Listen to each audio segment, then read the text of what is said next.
Welcome to the story. Don't forget to like, subscribe and support me. The year was 2149, and the real world had all but crumbled away. Cities that once towered above the clouds now stood in silent decay, their skeletal frames barely visible through the dense fog of pollution. The streets were empty, not with the noise of cars or people, but with the deadened hum of silence. In this world, most had turned to virtual reality, their senses dulled by the allure of perfection in a digital space, where any fantasy could be made real and every limit could be transcended. Ethan Cole stared out over the fractured skyline of New Washington, the flickering lights of the virtual hub glowing in the distance like a second sun. He hated what the world had become. What once had been a vibrant, dynamic place, filled with human life and struggle, was now abandoned, left to rot while people plugged themselves into the all-consuming world of virtual existence. It was a world designed for escapism, where every human desire was fulfilled at the cost of their connection to reality. One last push, Ethan. One last chance to change this before it's too late. He turned to his campaign manager, Sienna, a determined woman who had been by his side throughout his run for office. She believed in his message, even when it seemed like the world didn't. "I know," he said quietly, "but it's hard to shake the feeling that this is already lost." Sienna frowned, her arms crossed. "You can't think like that. The polls show you're not as far behind as you think. People still care about the real world,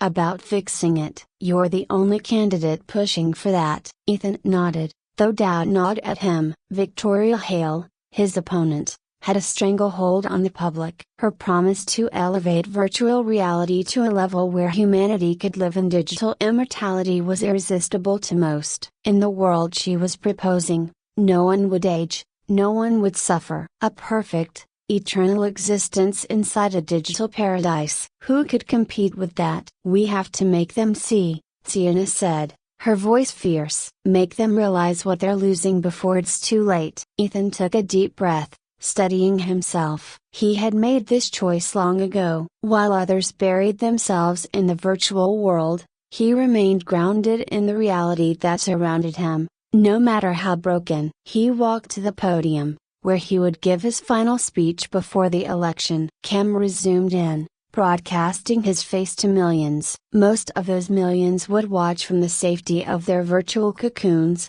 their real bodies frail and neglected, while their minds thrived in the digital utopia. "My fellow citizens," Ethan began, his voice strong, "today, we stand at the edge of two worlds. One is really the world we were born into, the world we built with our hands, our sweat, our tears. It's a world that has fallen into disrepair, yes, but it is also a world that has potential, a world we can rebuild if we put in the effort. If we come together, if we invest in the future of reality, we can restore what we've lost." There was a pause. He knew that many who were listening didn't want to hear that. Reality, to them, was an inconvenience, a burden. It was easier to live in a space where anything was possible, where their deepest desires could be fulfilled without consequence. "The other world," Ethan continued, "is one of fantasy. A world where you can lose yourself, where you can be anyone, do anything, without limits. It's an enticing vision, I know. But that world, no matter how perfect it may seem, is not real. It is a lie we tell ourselves because we're too afraid to face the challenges of reality." He let the words hang in the air for a moment, knowing full well that Victoria's campaign would be listening. They would scoff at him, call him a dinosaur, someone too rooted in the past to understand the future. "We're at a crossroads," he said, his voice rising. "Do we choose the easy path? Do we retreat further into the digital world and forget who we are, what we were meant to be? Or do we fight for the real world, a world where our actions matter, where we can grow, struggle, and triumph?" "I know what I stand for. I stand for the real world. I stand for humanity." Ethan looked into the camera one last time, hoping that someone, anyone, would hear his message and realize the truth.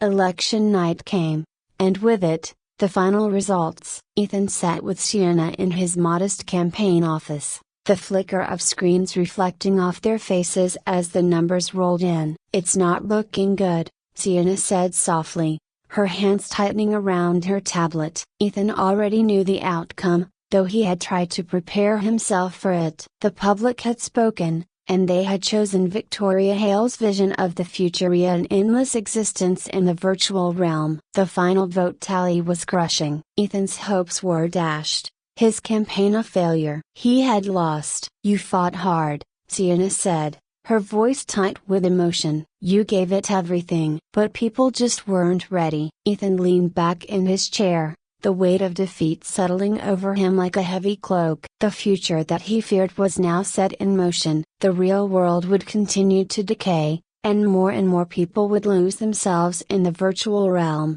forgetting what it meant to be human.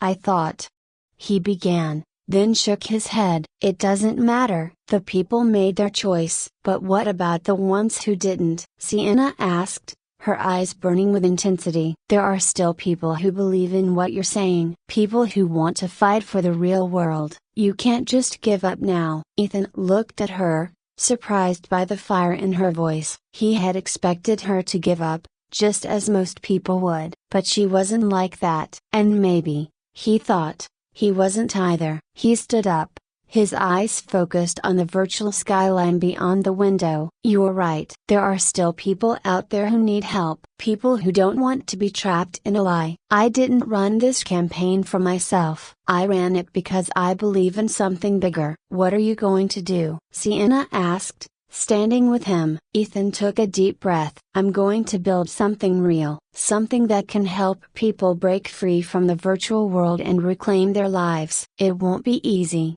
but nothing worth doing ever is." The Rebirth project started small. Ethan used his personal savings, along with donations from a handful of supporters who believed in his cause. The project was designed to help those who were too far gone in the virtual world, people whose bodies were failing from lack of physical care, and whose minds had become dependent on the artificial stimulation of the digital realm.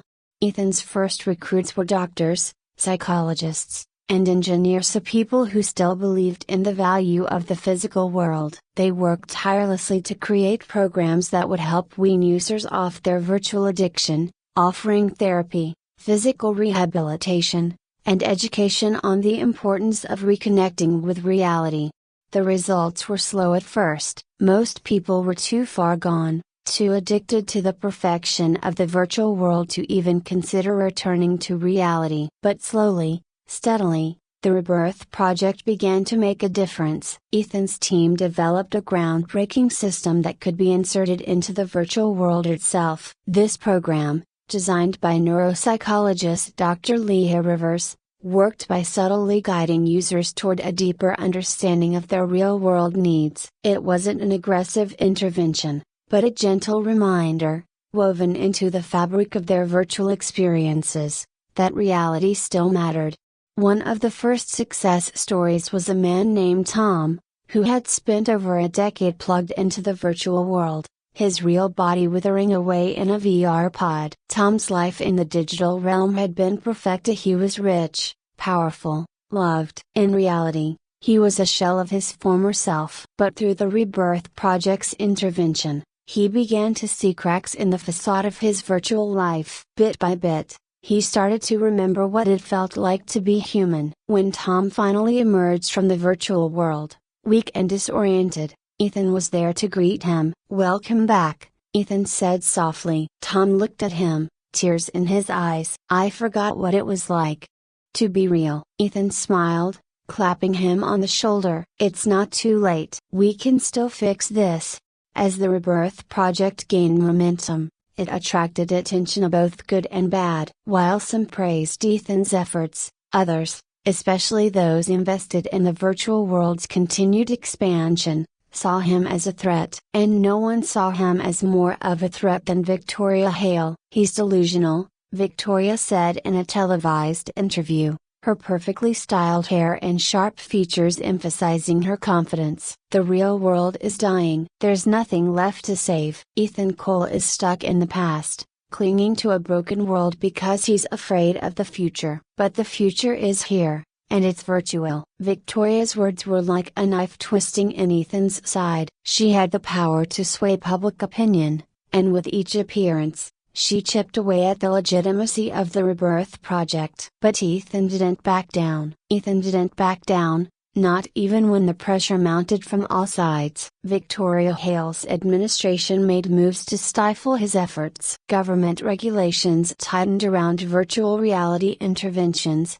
making it harder for the Rebirth project to reach the people who needed them the most. Their virtual programs were flagged, restricted, and sometimes outright banned from the more prominent virtual platforms. But Ethan had never expected this to be easy. He pushed forward with the same relentless determination that had carried him through the campaign. His team, small but dedicated, expanded their efforts to reach people who were willing to listen. Underground forums buzzed with talk of the Rebirth project, and while the mainstream media painted them as a fringe group of backward thinkers, Ethan knew better. Every day, more and more people were waking up to the truth. The virtual world was an illusion, and once you saw through it, there was no going back. The turning point came when they received an anonymous tip. A high-level individual, someone important, was trapped in the virtual world, unable to return. Dr. Leah Rivers, who had been developing deeper,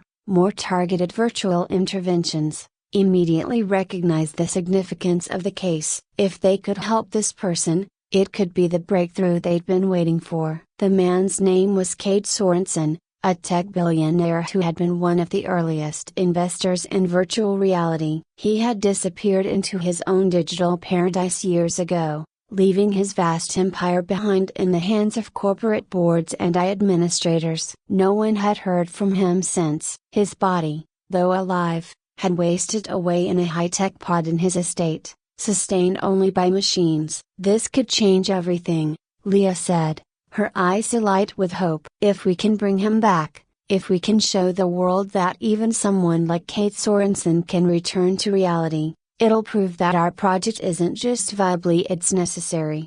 Ethan nodded, feeling the weight of the moment. Let's do it. Whatever it takes. Leah and her team got to work, developing a customized intervention program designed specifically for Cade. It was more intricate than anything they had attempted before, and the stakes were higher than ever. If they failed, it wouldn't just be Cade who suffered. The entire world was watching, waiting for Ethan Cole to falter. When the program was ready, they deployed it into Cade's virtual world, weaving it seamlessly into his digital existence. For weeks, there was nothing and no response. No sign that Cade even noticed the intervention. Ethan's team began to worry that they had failed, that Cade was too far gone, too deeply lost in the digital realm to be pulled back. Then, one day, Cade Sorensen woke up. It wasn't dramatic. There was no sudden rush of consciousness, no grand realization. It was slow, painful. His body, frail and emaciated, trembled as his eyes fluttered open for the first time in over a decade. His mind, once sharp and agile, struggled to make sense of the physical sensations he had long forgotten. Ethan was there when it happened, watching as the medical team worked to stabilize Cade's body. It would take months, maybe years, for him to fully recover from the physical damage, but the fact that he had woken at all was a victory. Why? Cade's voice was barely a whisper, his eyes filled with confusion and pain. Why did you bring me back? Ethan stepped forward, kneeling beside the man who had once wielded unimaginable power. Because you deserve to live. Really live. The virtual world isn't life. It's just an illusion. Cade stared at him, blinking slowly as if trying to remember how to focus his vision. It was perfect there. I was happy. It was a lie, Ethan said softly. But now, you have a chance to build something real. Something that lasts. The news of Cade Sorensen's return exploded across every media outlet. It was the first real crack in Victoria Hale's utopia, a public example of someone rejecting the virtual dream for reality. Cade's rehabilitation became a symbol of hope for the Rebirth project, and suddenly, people were paying attention. Not everyone, Of course, there were still millions who remained committed to the virtual world, unwilling to give up the perfection it promised. But there was a growing movement, a slow, quiet rebellion against the digital paradise that had been forced upon them. Victoria Hale, however, was not going to let Ethan's momentum grow unchecked. She launched an all-out campaign to discredit him, calling him a dangerous idealist whose obsession with the past was holding humanity back. She painted the Rebirth Project as a cult, a group of radicals who wanted to tear down the advancements that had saved the world from itself. Ethan knew it was only a matter of time before she made her move to crush him entirely. His project was too small, too underfunded to withstand a full government assault. He needed something bigger, something that would force the world to see what was really happening behind the curtain of Victoria's virtual empire. And then, they found it. During one of the Rebirth Project's deeper dives into the virtual systems, Leah's team uncovered a secret, a horrifying truth buried within the code of the most popular virtual environments. Not everyone in the virtual world was there by choice. There were people, entire consciousnesses, who had been trapped, their minds hijacked by the system to fuel its expansion. These individuals were being used as cognitive engines, their identities stripped away, leaving only raw mental power to support the growth of the digital realm. "We need to expose this," Leah said, her voice shaking with a mixture of rage and fear. "If people knew what was really happening in there." Ethan's mind raced. "If we can get this out, it could turn everything around. People won't stand for this." But it wasn't going to be easy. Victoria's government controlled most of the media, and they had the power to suppress anything that threatened their virtual monopoly. The only way to ensure the truth got out was to go straight to the source at the heart of Victoria's virtual system. It was the most dangerous mission Ethan had ever undertaken, but there was no other choice. The infiltration into Victoria Hale's virtual empire was like nothing Ethan had ever imagined. The digital world was vast and complex, filled with layers upon layers of code that mimicked reality so closely it was almost impossible to tell the difference. Leah and the other tech experts had designed a covert program to navigate through the system, bypassing security protocols and firewalls. Ethan wasn't alone. A small team of Rebirth Project members, including Leah, joined him on the mission. They entered the virtual realm fully aware that failure could mean the permanent loss of their consciousnesses, the very fate they were trying to prevent for others. As they delved deeper into the heart of the system, the truth of Victoria's utopia became clearer. They saw the trapped minds, the blank-eyed avatars of people who had been turned into nothing more than processing units. It was horrific, a twisted nightmare hidden beneath the glossy perfection of the virtual paradise. When they reached the core of the system, Ethan knew there was no turning back. They had to broadcast the truth to the world, no matter the cost. With Leah's help, they began uploading the data they had gathered, feeding it into every public channel they could access. But Victoria was ready for them. Her security forces, both digital and real, descended on them with a fury Ethan hadn't anticipated. It was a battle not just of physical survival, but of wills, as they fought to stay connected long enough to expose the truth. In the final moments, just as the data was about to be fully transmitted, Victoria herself appeared in the virtual space. She was as flawless as ever, her digital avatar radiating power and control. "You think you're saving them," she said coldly, her voice echoing through the virtual world. "But you're only destroying the future." Ethan faced her, standing tall in the digital landscape. "This isn't the future. It's a prison." "People want this," Victoria said, her eyes narrowing. "They chose this." "Not everyone," Ethan countered. "And certainly not the people you've trapped here." Victoria's expression darkened. "You're a fool, Ethan. The real world is over. This is all that's left." "Not if we fight for it." With a final push, Ethan and his team completed the upload. The truth was out. The world knew.